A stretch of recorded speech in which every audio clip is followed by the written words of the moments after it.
तो हेलो दोस्तों, आपका स्वागत है फिर से मेरे छोटे से चैनल के छोटे से वीडियो में। तो दोस्तों, मैं आपको इस वीडियो के माध्यम से बताना चाहता हूँ एक्सरसाइज 1.2 के प्रश्न संख्या 6। इससे पहले एक्सरसाइज 1.2 के 1 से लेकर 5 तक हमने कंप्लीट किया था। अब हम लोग करने वाले हैं प्रश्न संख्या 6 और उसके बाद 7 के बाद 9 करेंगे। 8 को अभी नहीं करते इसलिए क्योंकि प्रश्न संख्या जो 7 है और 9 है दोनों एक ही जैसा है, बशर्ते कंडीशन ही है कि इसमें 3 को डिजिट दे रखा है और इसमें 2 को डिजिट दे रखा है। करना काम दोनों का एक ही जैसा है, बशर्ते केवल कंडीशन यहाँ पे यही है। बात समझ पा रहे ना? तो चलिए अब हम लोग करते हैं। यहाँ पे देखिए बोलता है कि निम्नलिखित गुणनखंड वृक्ष में लुप्त संख्या ABCDXY का मान ज्ञात करना हम लोग को।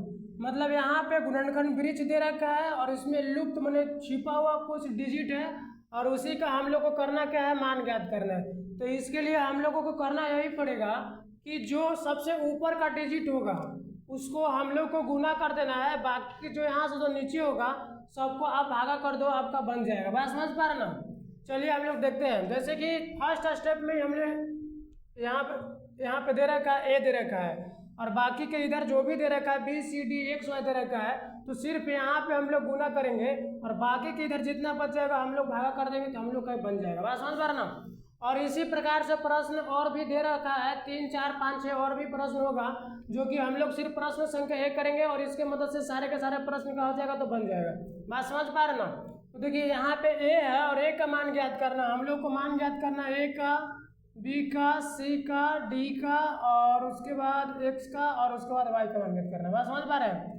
तो इसके लिए करना यही है, सबसे पहले हम लोग A के मान ज्ञात करते हैं। हम आपको क्या बोले, जो ऊपर होगा उसको गुना करना है। तो यहाँ पे A का मान ज्ञात करने के लिए हम लोग गुना करेंगे 2 गुने 1260 इक्वल टू हो जाएगा, यहाँ पे 2 से अगर गुना करिएगा तो 2520 आ जाएगा। बात समझ पा रहे ना?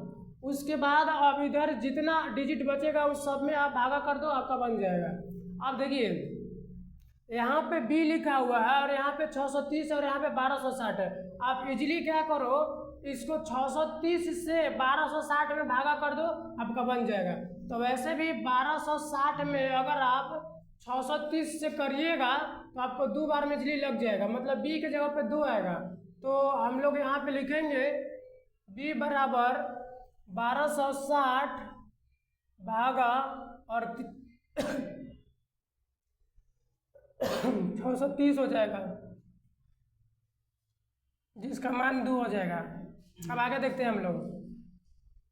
अब उसके बाद है 630 है और यहाँ पे 2 है और यहाँ पे C का मान ज्ञात करना है। तो मतलब C का मान ज्ञात करना है तो हम क्या बोले आपको, तो 630 2 को अंक से कनेक्टेड है, एक तो 2 से कनेक्टेड है, एक देखिए 630 2 को डिजिट से कनेक्टेड है, एगो 2 से एगो C से। तो हम लोग को C का मान ज्ञात करना है, तो इजीली 630 में 2 से भागा कर देंगे तो हम लोग का मान निकल जाएगा। तो यहाँ पे लिखेंगे 630 भागा 2, तो भागा करेंगे तो हम लोग का आ जाएगा 315 आ जाएगा यहाँ पे। तो C का मान यहाँ पे हम लोगों का 315 मिला है। अब 315 भी 2 को डिजिट से कनेक्टेड है, 2 को डिजिट से कैसे कनेक्टेड है, वो D से कनेक्टेड है, 105 से कनेक्टेड है। तो D से कनेक्टेड 105 है, तो 105 में हम लोग क्या करेंगे, यानी कि D का मान ज्ञात करने के लिए 315 में हम लोग भागा करेंगे 105 से। तो भागा करेंगे तो आपको पता 100 से 300 5 से 15, तो ये भी 3 से लग जाएगा। तो D का मान हम लोग का 3 आ जाएगा, यहाँ पे 3 आ जाएगा। बस समझ पा रहे ना? फिर उसके बाद 105 2 को से कनेक्टेड है, एगो X से एगो 35 से कनेक्टेड है। तो आप 35 से 105 में भागा कर दो तो अब हम लोग का X का मान निकल जाएगा। यहाँ पे 105 है और भागा यहाँ पे कितना है, 35 है। यहाँ पे भागा करेंगे हम लोग इजीली 3 बार में आ जाएगा, तो X का मान भी 3 हो जाएगा। बात समझ पा रहे ना? अब आखिरी और इसमें लास्ट टर्म बच रहा है 35 2 से कनेक्टेड है, एगो 5 से एगो Y से। तो हम लोग Y का मान ज्ञात करने के लिए 35 में भागा करेंगे 5 से और 5 से का 35 ही हो गया हम लोगों का। यहाँ पे देख लीजिए ABCDX और Y का मान, सबका मान ज्ञात हो गया। करना क्या है, वृक्ष विधि रहेगा तो आपको एक रूल अपनाना है, फर्स्ट वाले को गुना करना जो ऊपर पूछेगा, बाकी के अगर नीचे जितना रहेगा सब में भागा कर दो, आपका बन जाएगा। बात समझ पा रहे ना? चलिए अब हम बनाते हैं प्रश्न संख्या 7 और इसमें बोलता है कि अभाज्य गुणनखंड विधि द्वारा निम्नलिखित पूर्णांकों का एचसीएफ निकालना है और एलसीएम निकालना है। फिर उसी प्रकार से इसमें भी वैसा ही करना है, एचसीएफ निकालना है और एलसीएम निकालना है। तो हालांकि इसमें भी प्रश्न की संख्या बहुत सारा दे रखा है और इसमें भी प्रश्न की संख्या दे रखा है, तो इसमें केवल 2 डिजिट का निकालना है और इसमें 3 डिजिट का निकालना है। थोड़ा सा रूल अलग अलग होगा लेकिन होगा एक ही तरह से होगा। बात समझ पा रहे ना? तो चलिए हम लोग देखते हैं प्रश्न संख्या 7 का सोल्यूशन नीचे कर लेते हैं हम लोग।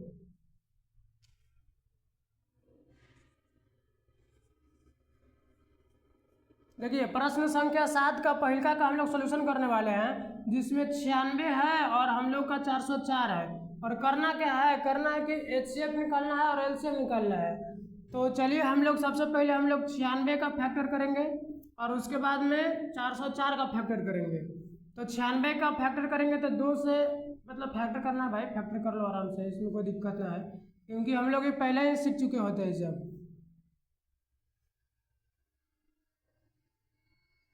चलिए 96 का फैक्टर हो गया। उसी प्रकार से हम लोग 404 का करेंगे। तो 404 का करेंगे तो ये हो जाएगा कितना, 202, फिर 2 से लगाएंगे तो ये हो जाएगा 101 हो जाएगा। अब करना क्या है, हम लोग को सबका फैक्टर के मतलब बराबर में इक्वल करके हम लोग को क्या करना है, लिख लेना है। तो यहाँ पे 96 है तो आप 96 का लिख लो। कितना है, 2 कितने बार आया, 1 2 3 4 5, 2 5 बार आया है तो 2 आप 5 को इजीली लिख लो।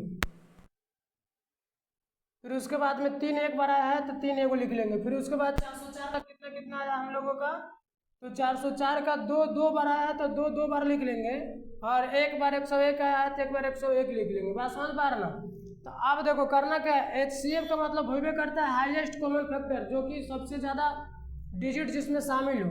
तो 2 इसमें भी मौजूद है और इसमें भी मौजूद है। फिर उसके बाद क्या मौजूद है, तो देखिए यहाँ से भी एक 2 मिलता है और यहाँ से भी एक 2 मिलता है, मैंने दोनों में 2 क्या है, कॉमन है।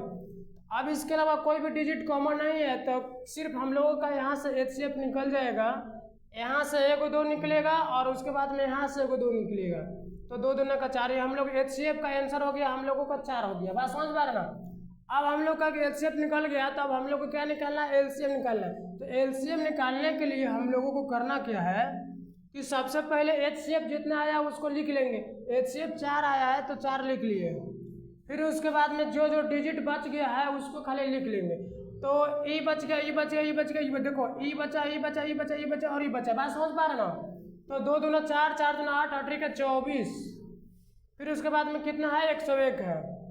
और इसको गुना कर दीजिए, 24 चौका 96 गुने 101 और इसको गुना कर दीजिएगा ना तो 9696 इतना आ जाएगा, जो कि हम लोग का क्या रहा, तो आंसर रहा। बात समझ पा रहे हैं ना? तो देखिए मतलब 2 डिजिट वाला को करना क्या है, यही करना है कि आराम से इजली ऐसे करो ऐसे करके कर लो। और प्रश्न संख्या 7 में बहुत सारा ऐसा प्रश्न दे रखा है जो कि आप इजली यहाँ से कर सकते हो। बात समझ पा रहे ना? अब हम लोग सीधे 8 को नहीं करेंगे क्योंकि 8 थोड़ा सा अलग है, सत्यापित करने वाला है। और फिलहाल अभी हम लोग करते हैं किसको, 9 को करते हैं। बात समझ पा रहे हैं? तो 9 में 3 डिजिट दे रखा है, बनेगा उसमें भी वही करना, एचसीएफ निकालना है और एलसीएम निकालना है। बट दे रखा कितना डिजिट, 3 डिजिट। चलिए आप इसको ना उतार लो। फिर उसके बाद अब हम लोग देखते हैं प्रश्न संख्या 9 का सोल्यूशन देखते हैं। बात समझ पा रहे ना?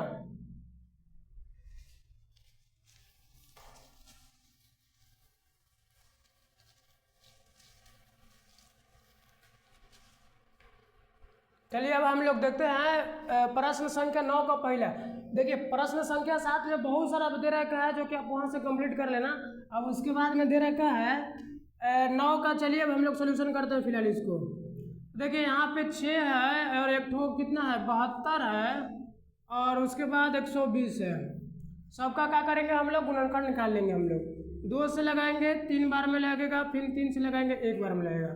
फिर उसके बाद 2 से लगाएंगे, इसमें 36 72, 2 से 18 दूना 36, 2 से 9 दूना 18, फिर 3 एकम 3, 3 में 3 तरीके ना 3 एकम 3, इसका भी हो गया। बात समझ पा रहे ना? अब उसके बाद 120 का करेंगे, 2 से 60 दूना 120, 2 से 30 दूना 60, 2 से 15 दूना 30 और उसके बाद में 3 5 का 15 और उसके बाद 5 एकम का 1 हो गया। बात समझ पा रहे हैं? तो देखिए अब सबका इसमें कर लिया गुणनखंड, और सबका गुणनखंड करने के बाद एचसीएफ निकालना है और क्या निकालना है, एलसीएम निकालना है। तो इसके लिए करना यही है कि सबका लाइन बाय लाइन करके भाई मेरे पहले लिख लो। देखो भाई अब 6 का निकाले हो तो 2 गुने 3 आया, 2 गुने 3 72 का कितना आया है, तो 72 का 1 2 3 3 मतलब 2 3 बार, तो भाई 2 3 बार लिख लो। फिर उसके बाद 3 कै बार आया है, 3 2 बार आया है, तो 3 2 बार लिख लो। फिर उसके बाद 120 का देखेंगे हम लोग, ठीक है। तो 120 का कितना गुणनखंड, कितना कितना गुणनखंड आया है, तो 2 आया है, 1 2 3 3 2 आया है, फिर उसके बाद 3 आया है, और उसके बाद में 5 आएगा। अब देखो करना क्या है, सबसे पहले हम लोग यहाँ से एचसीएफ निकालेंगे। बात समझ पा रहे ना। एचसीएफ निकालने के लिए करना क्या है, सेम सेम वही प्रोसेस अपनाना है।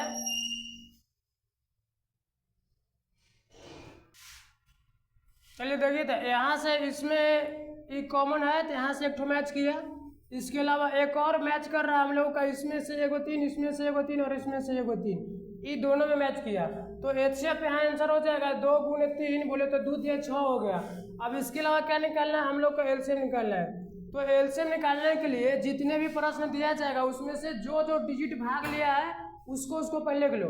तो 6 का 72 का 120 में एक दो अंक आया है, एक 3 आया है, एक 5 आया है, और सबका महत्तम घात देखने वाले हैं कि 2 सबसे ज्यादा बार कितने बार आया है, और 3 ज्यादा कितने बार आया है, और 5 ज्यादा कितने बार आया है, और उसी को फिर गुना कर देंगे, आंसर आ जाएगा। बात समझ पा रहे ना। तो देखिए मतलब 6 का गुणनखंड, 72 का गुणनखंड और 120 के गुणनखंड में ये तीनों को मिला करके एक 2 आया है, एक 3 आया है, और 105 आया है। इसके अलावा कोई डिजिट नहीं आया है। बात समझ पा रहे ना, इसीलिए सबका अधिकतम घात लिख देंगे, बन जाएगा यहाँ से। तो देखिए 2 कितने बार आया है, तो 2 सबसे ज्यादा बार, देखिए 2 इसमें भी 3 बार, इसमें भी 3 बार, इसमें 1 बार, तो सबसे ज्यादा घात लिया आएगा, इसलिए 2 के पावर 3 हो जाएगा। फिर उसके बाद 3 कितने बार आया है, 3 देखिए कितने बार आया है, 1 2 बार आया है 3, तो 3 2 बार लिखेंगे। 5 कितने बार आया है, तो 5 1 बार आया है, तो 1 लिखेंगे। अब सबको गुना कर दो, 2 के पावर 3 बोले तो 8 हो जाएगा, 3 के पावर 2 बोले तो 9 हो जाएगा, और 5 के पावर 1 मतलब 5 हो जाएगा। 8 9 72, और 72 में 5 से गुना कर दीजिए। तो 72 में 5 से गुना कर दीजिएगा तो लगभग 360 के आसपास आ जाएगा, जो कि हम लोग का यही क्या हो जाएगा, आंसर हो जाएगा। बस समझ पा रहे ना। अब हम लोग इसके बाद क्या देखेंगे, इसके बाद प्रश्न संख्या 8 को सोल्यूशन करने वाले हैं।